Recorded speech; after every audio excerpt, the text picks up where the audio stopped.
La relativité générale est une théorie relativiste qui a totalement bouleversé le monde du XXe siècle. Elle a été inventée par Albert Einstein. Je pense que tout le monde connaît Albert Einstein, hein. Sinon ce serait sûrement un extraterrestre. Plus précisément, elle a été élaborée de 1907 jusqu'en 1915. 8 ans de recherche alors pour aboutir à cette théorie finale de la gravitation. Avant la relativité générale, ça a été la loi conceptuelle de Newton qui expliquait le mieux la gravitation, énonçant que c'est une force d'attraction entre deux corps massifs. Cette théorie était censée expliquer le mouvement des planètes et des astres. Mais au fil du temps, quelques limites s'imposaient, comme le mouvement inexplicable de l'orbite de Mercure. Cela a permis aux scientifiques de penser une nouvelle autre explication à la gravité, et c'est ce qu'a fait Einstein. La pièce maîtresse de la relativité générale est le principe d'équivalence, affirmant qu'il y a une similitude entre la gravitation et l'accélération. Mais comment Einstein a-t-il pu inventer ce genre de concept? Un jour, quand il était au bureau fédéral de Berne, il imagina un homme en chute libre.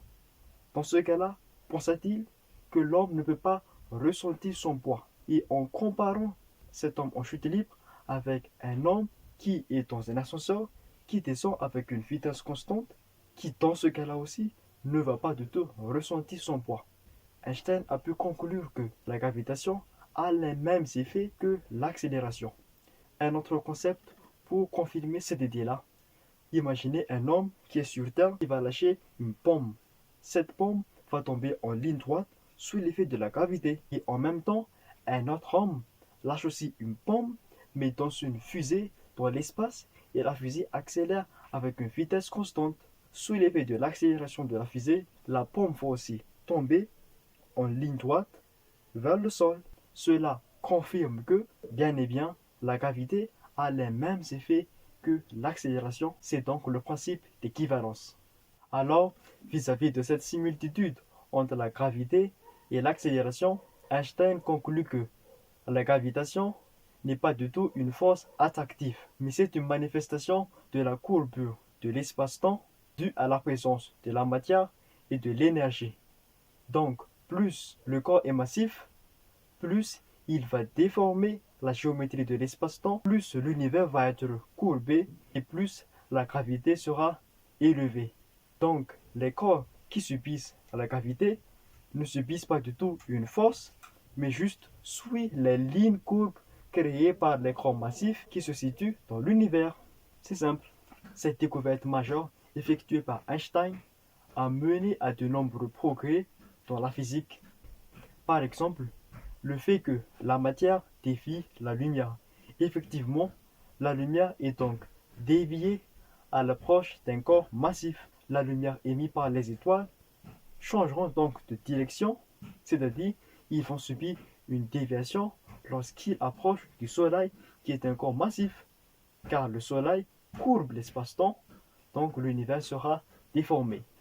Il y a aussi l'étude des ondes gravitationnelles qui sont donc des conséquences détectables par nos appareils de la courbure de l'espace-temps due à des phénomènes de grande ampleur comme la collision des trous noirs, sans accepter l'expansion de l'univers qui sera une théorie à découverte après quelques années de la relativité générale. Maintenant, on va parler de temps. Non pas ça, le temps. Parmi toutes ces conséquences de la relativité générale, il y a un phénomène qui me plaît beaucoup, et c'est l'effet de la dilatation du temps. Oui, Einstein conclut que la matière ralentit le temps, c'est-à-dire plus on approche d'un corps massif, plus le temps va s'écouler lentement. Et comme l'énonce la relativité générale, plus la gravité est élevée, plus le temps va sur la coulée douce. Et cet effet a été vérifié expérimentalement par ce qu'on appelle le paradoxe des jumeaux. Et voilà, la théorie a été expliquée, ce qui confirme notre hypothèse que plus la gravité est élevée, plus le temps ralentit. et c'est aussi valable sur la surface de la Terre. Ah, par exemple, prenons une maison en étage. Donc, les gens qui sont au rez-de-chaussée approchent plus le sol que par rapport aux gens qui habitent au premier étage.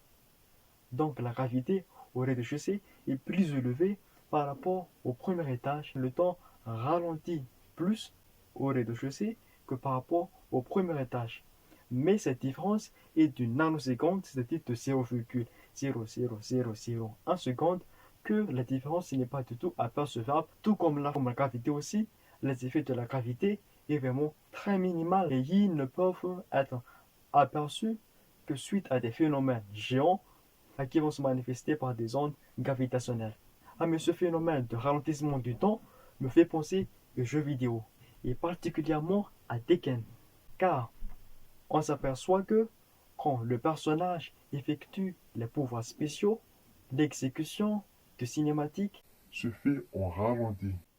donc selon ma propre théorie, plus ils utilisent ces pouvoirs spéciaux, plus la puissance de leur coup va augmenter et plus la gravité va aussi augmenter. Et comme on le sait, plus la gravité est élevée, plus le temps va ralentir. Et c'est ce ralentissement du temps Qui provoque ce ralenti à nos yeux. Et donc, je, et donc je l'appelle, c'est l'effet jeu vidéo. Et en parlant de Tekken, je fais une petite dédicace à Kayene qui était passé chez nous ici à Madagascar récemment pour rencontrer la communauté Tekken malgache. Il y a eu des débats, des conférences, des matchs interactifs avec le public, tout cela. Et ça a été super cool. Alors, merci Kayene. Et surtout, j'espère qu'on se reverra bientôt. On peut dire que la relativité générale a changé le monde de la physique et Einstein a eu beaucoup de bol d'avoir inventé cette théorie, car elle a pu mener à de nombreuses découvertes majeures de l'astronomie, mais aussi de la cosmologie, qui a été très utile dans le monde de la science, comme les ondes gravitationnelles, la déviation de la lumière par la matière, l'expansion de l'univers et aussi l'effet de la dilatation du temps. Bref, c'est la relativité générale. J'espère que vous avez aimé et surtout n'oubliez pas de vous abonner et de mettre un pouce bleu si ça vous tente. Et surtout, à la prochaine!